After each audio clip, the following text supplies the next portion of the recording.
Olá, pessoal, tudo bem? Então, aqui é a professora Maria Gisele. Hoje vamos ter a nossa primeira aula de Psicologia da Saúde.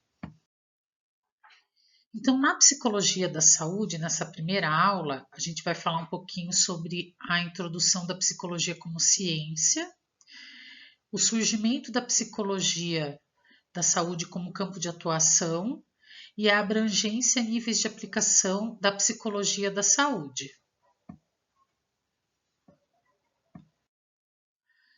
Então, a gente pode, pensar um pouquinho primeiro o que é a psicologia, né? Porque primeiro precisamos entender, né, o que é a psicologia. Então, a psicologia é uma ciência que estuda a mente e o comportamento humano, investigando a cognição, as emoções, as ações e as relações sociais. Ela busca compreender como as pessoas pensam, sentem, aprendem e se comportam, utilizando métodos científicos para identificar padrões, explicar fenômenos e desenvolver intervenções. A psicologia, ela, na nossa sociedade, de forma geral, ela tem uma abrangência muito grande quando a gente fala do senso comum.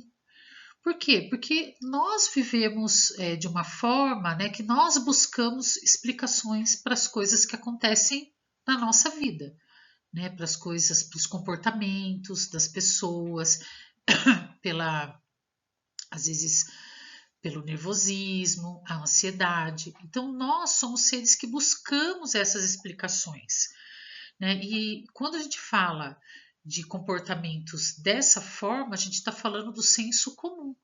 Né? Então, o que é o senso comum? É o que as pessoas, de forma geral, acreditam. Né? Então, isso, na verdade, não é psicologia.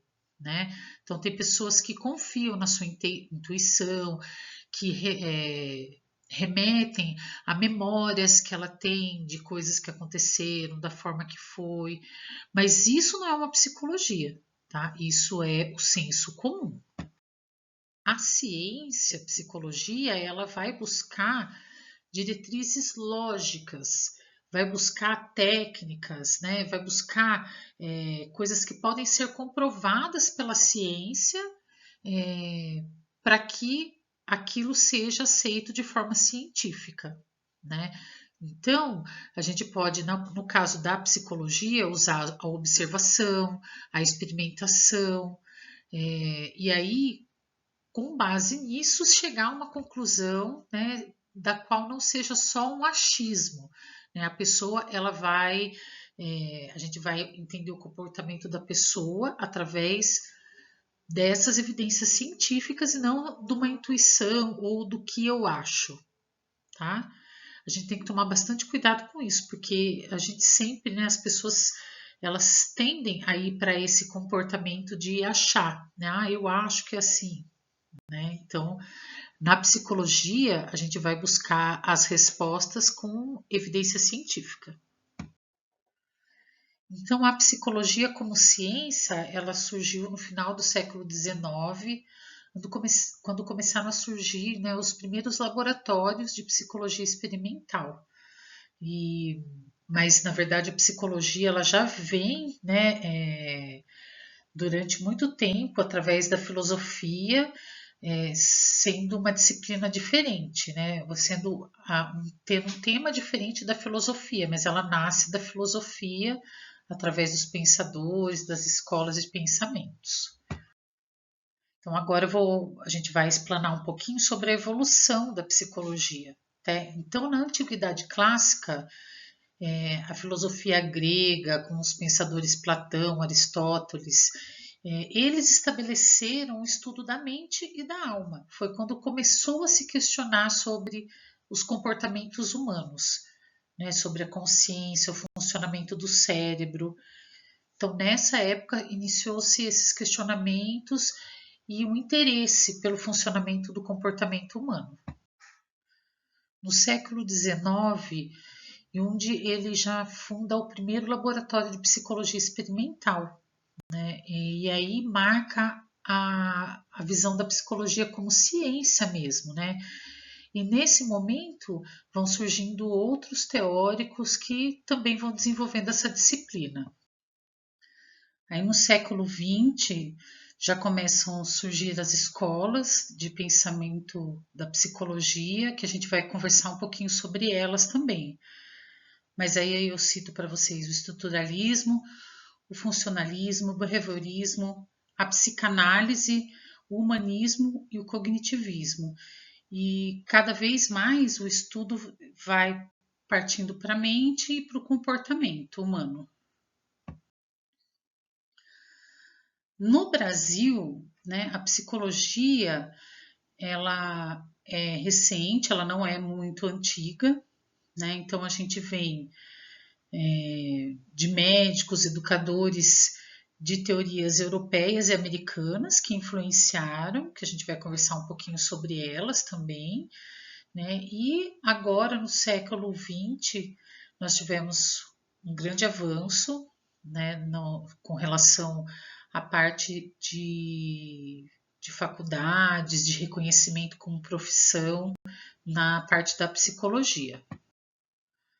No século XIX, a psicologia começou a ser introduzida no Brasil através de médicos e educadores, e em 1962 a psicologia foi reconhecida como profissão, né? Não faz tanto tempo assim que é uma profissão aqui no Brasil, e surgiu o Conselho Federal de Psicologia. E em 1990, na década de 1990, a psicologia ela vai se fortalecendo na saúde pública pela criação das unidades de saúde mental, hospitais psiquiátricos, centros de saúde. E atualmente a psicologia ela vai atuar em várias áreas, né? Na educação, no trabalho, no esporte, psicologia do esporte, na justiça, na política, né? E a gente vem ganhando, né? A psicologia vem ganhando mais espaço, e acredito eu até com esses fortes diagnósticos que nós vamos tendo do desenvolvimento infantil, vai expandindo ainda mais a área de atuação. Eu vou falar um pouquinho para vocês agora das teorias modernas da psicologia. Então, a gente pegou 3 aqui para estar falando com vocês, porque são muitas, né? Mas 3 das mais importantes para vocês terem um conhecimento sobre elas, tá? Então, a primeira que eu coloquei aqui é o behaviorismo ou comportamentalismo, que vem do Watson, né? Que ele começou a testar comportamentos e a partir disso ele começou a observar as causas e as consequências das ações das pessoas influenciando no seu comportamento, né? Então eles consideram o quê? Que o ambiente, né, ele vai dar um estímulo para a pessoa e esse estímulo vai dar uma resposta a esse estímulo. E essa resposta vai gerar uma consequência que vai fazer com que esse comportamento se repita ou não. Um dos teóricos bastante importante do behaviorismo é o Skinner, né? Porque ele fez vários estudos sobre essa parte da psicologia com alguns animais, né? Então teve alguns teóricos que nem o Pavlov, que ele fez com cachorros, o Skinner com ratos, né? Mas ele foi observando o comportamento desses animais, ele foi introduzindo estímulos para esses animais e observando como eles se comportavam. Então, eu coloquei para vocês aí algumas imagens que mostram um exemplo dessa teoria, né? Que no início eles não levavam muito em consideração o sentimento, as emoções, mas com o tempo eles foram observando também, né, essa parte do ser humano, né? Então a gente tem aí, ó, um exemplo. Quando sua mãe começou a brigar com ele, que é o estímulo do ambiente, é o contexto, ele chorou. né? Então, a ação dele com relação a esse estímulo do ambiente foi chorar. E qual foi a consequência? A mãe parou de brigar, né? Então, faz uma análise do comportamento dessa forma, tá? Eu acho interessante essa teoria para a gente fazer orientação de pais. Por quê? Porque fica muito evidente o quê? Que o comportamento dos filhos são regulados pelas respostas que os pais dão a determinado comportamento. Então, se a criança faz birra, ou no mesmo exemplo aí, né, do João, né? Então ele chora e aí a pessoa para de brigar, a mãe para de brigar. E aí isso ensina o que para João? Que ele deve chorar toda vez que ele ficar desconfortável, porque a pessoa vai parar de brigar com ele, né? Se a gente for observar, vários comportamentos da gente é modulado dessa forma, é modelado dessa forma, tá? Aí na outra imagem tem aí a questão do reforço sendo bom, né? Que é o que aconteceu nesse exemplo, ou sendo ruim. Vamos supor que o João começasse a chorar e a mãe passasse a brigar mais com ele, né? Talvez fizesse com que ele parasse de chorar e tivesse um outro tipo de resposta. A outra teoria que eu trouxe para vocês é a Gestalt. E a Gestalt, né, nessa teoria, a preocupação é a gente perceber o todo, né? O todo do ser humano, o todo de um acontecimento, né? A gente fala dessa teoria que ela tem a figura e o fundo, né? Que tudo é uma questão de como você olha, né? Então, não dá para a gente olhar só uma parte do ser humano, né? A gente tem que olhar ele por inteiro, né? E a gente também não pode esquecer que a percepção é uma coisa muito individual. Eu posso perceber de um jeito, você pode perceber do outro. E eu trouxe também algumas figuras para ilustrar. Então, aqui nós temos três figuras, né? Que vocês podem, né, observar aí. Então, o que vocês enxergam em cada uma delas, né?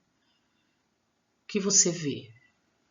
Então, nessa daqui você pode ver um cálice na parte branca, mas você pode ver também, né, dois perfis de rosto, um olhando para o outro. Essa imagem aqui eu acho muito bacana, né? Porque dependendo do jeito que você olhar, você vai ver uma jovem, uma moça, né? De lado, com um casaco e um lenço na cabeça, e o perfil dela aqui, ó. Agora, se você olhar de outra forma, você vai ver uma velha. Está conseguindo ver a velha aqui, ó? Aqui é o nariz da velha, ó. Nariz e a boca. E nessa outra imagem aqui, a gente tem um saxofonista, né, ó, o nariz dele, o saxofone. E se você olhar para a parte branca, você vai ver o rosto de uma mulher como sombreado.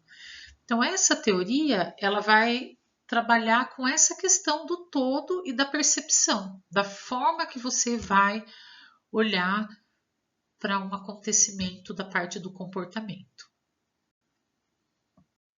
Agora, nesse slide, a gente vai falar um pouquinho sobre a psicanálise, né? Então, a psicanálise, ela já é uma parte, né, uma das teorias da psicologia, que eu acho que a maioria das pessoas conhece, né? Que foi o Freud que iniciou, né, a psicanálise. Num primeiro momento, ele fazia a hipnose com as pessoas, né? Então ele fazia com que a pessoa entrasse no processo de hipnose e ajudava as pessoas a reviver os momentos traumáticos da vida dela, buscando uma resolução daquele problema, daquele conflito, para que ela continuasse a vida dela e não tivesse mais sintomas, né? Os sintomas poderiam ser, às vezes, não comer, não tomar água, sintomas do corpo mesmo poderiam ser, né? Então, ele passou a usar a hipnose, mas ele percebeu que não dava certo para todo mundo, né? Tinham pessoas que não conseguiam ser hipnotizadas e as curas eram transitórias, né? Eram momentâneas. Depois a pessoa voltava a apresentar os sintomas. Então, o que que ele fez? O que que ele foi desenvolvendo? Ele desenvolveu o método de associação livre, né? No qual a gente trabalha com a fala da pessoa, então a pessoa vem e fala sobre as questões dela, e através disso ele vai observando a questão dos conflitos, dos desejos, questões do ego, do superego, e aí isso vai resolvendo as questões do paciente. Ele trabalhou bastante com sonhos também, né? Ele tem uma parte da literatura dele que só fala sobre sonhos, né? E eu trouxe também algumas imagens para mostrar para vocês sobre essa teoria. Então eu coloquei para vocês aí a imagem aí, né, do psicólogo, terapeuta, psicanalista, né, que ele fica geralmente dessa forma aí, né, o paciente no divã e ele sentado atrás, né, geralmente não tem muito contato visual com o seu terapeuta. No caso aí ele está desenhadinho como se fosse Freud mesmo, né? E trouxe uma outra imagem para vocês que fala sobre a questão do consciente e inconsciente, né? Porque, primeiramente, na primeira teoria, primeira tópica do Freud, da psicanálise, ele fala sobre consciente, inconsciente e pré-consciente, né? Então, consciente, tudo aquilo que a gente consegue acessar de nossas memórias, inconsciente, aquilo que a gente não consegue acessar, e o pré-consciente, que é aquela parte que pode ser acessada em algum momento. E na segunda parte da teoria, ele fala sobre o ego, o superego e o id, né? Então, o ego sendo a parte que nós conhecemos como o eu, o superego sendo a parte repressora dos nossos instintos, né? Então, a cultura, a lei, as regras, e o id sendo os nossos desejos, as nossas pulsões mais primitivas, tá ok? Agora a gente já vai entrar um pouquinho no que é a psicologia da saúde, né? Então, tudo isso foi para a gente chegar nesse momento, né, a falar sobre a psicologia da saúde. Então, a psicologia da saúde, ela vem para compreender os fatores biológicos, comportamentais e sociais que influenciam na saúde e na doença, né? Então, tem pesquisas, né? Existem pesquisas contemporâneas do ambiente médico, do ambiente hospitalar, que mostram, né, que os profissionais na intervenção eles veem essa importância da psicologia também dentro das instituições que cuidam da saúde, né? Então, a psicologia da saúde, ela também pode ser compreendida como uma extensão, uma aplicação da psicologia clínica, mas ela não se resume só a isso. No início, ela era mais voltada para a psicologia clínica, mas não se resume só a isso, a gente vai falar sobre isso. Então, na década de 70, foi abrindo campos para a psicologia e um deles foi a da saúde, com um olhar nas doenças físicas, mas de uma forma diferente do que a gente olha para a doença mental. Nos Estados Unidos teve um movimento que iniciou, né, com o intuito de estudar estudar a importância da saúde psicológica nas doenças físicas, né, como que tem essa alteração e como manter a saúde. No Brasil, a psicologia da saúde começa a aparecer no final da década de 70, no qual os psicólogos começaram a trabalhar em instituições, né, como os hospitais. E houve uma adaptação do modelo clínico, né, de psicoterapia para as intervenções nos hospitais e nos atendimentos ambulatoriais. Então, nessa fase, né, já não se restringiu apenas ao modelo clínico, né? O trabalho do psicólogo foi também mais abrangente e foi se adaptando com todos os processos do um atendimento feito numa instituição de saúde.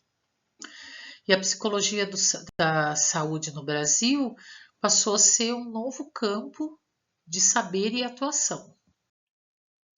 Na década de 90, foi onde começou a se ampliar mais esse olhar da psicologia da saúde, e foi um período também no qual surgiram os CAPs, as unidades básicas, os ESFs, né? Então, foi um período onde teve uma grande evolução da parte da saúde pública também, né? E onde surgiu também a psicologia hospitalar, e aí ficou uma confusão nessas duas áreas, mas são diferentes.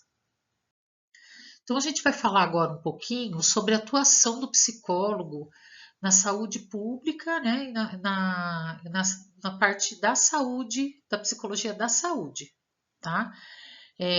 A gente precisa primeiro considerar os 3 níveis de atenção da saúde, que é o primário, no qual a gente vai pensar na promoção da saúde e prevenção. O secundário, que é onde já tem algum problema que precisa ser tratado, né? Algum problema de saúde. Então, é atenção especializada, que pode ser com foco daí na saúde mental. E no terciário, que é onde já é um caso mais complexo, que precisa de mais cuidados. A prevenção, ela vem mais com uma responsabilidade de todos os profissionais da saúde, né, em prevenir determinados problemas de saúde da população. Né? Como que a gente pode prevenir isso? Fazendo campanhas, traçando perfis para saber como lidar com aquela população em si. E o psicólogo vai ampliando porque ele vai ajudando nessa parte da população entender, né, a importância de se prevenir em vários aspectos, né?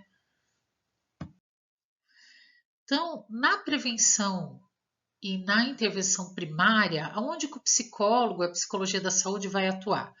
Ela vai atuar na atenção básica, né? Então, nos ESFs, nos centros de saúde, ela vai atuar com a prática da psicoterapia, com os atendimentos coletivos em grupo, vai atuar elaborando e implementando promoção de saúde, né, promoção e educação na saúde, pode se incluir as práticas psicoeducativas, né? Então, um exemplo de prática psicoeducativa seria instruir como lidar com a ansiedade, como lidar com algumas questões da parte emocional, propor programas de humanização e melhoria na qualidade dos serviços,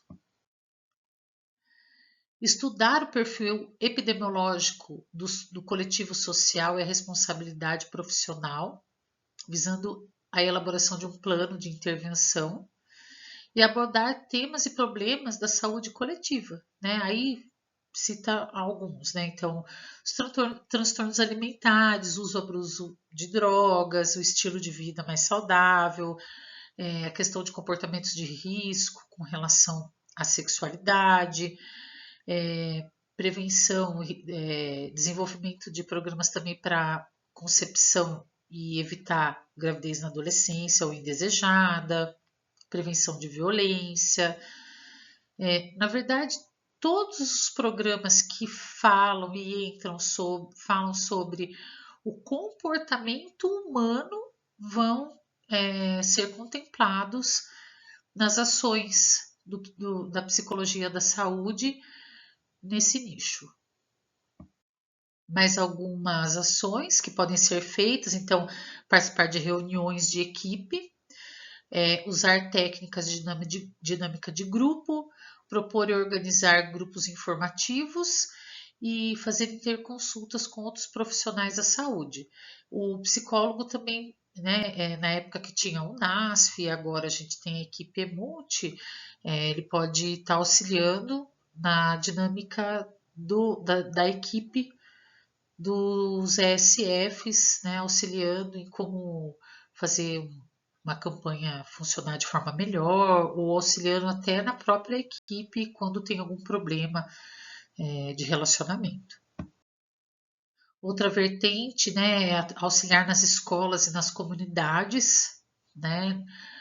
A gente tem um programa que é o programa Saúde na Escola, né, que o psicólogo pode estar auxiliando, pode estar fazendo encaminhamentos, né, para outros profissionais, principalmente na parte social, né?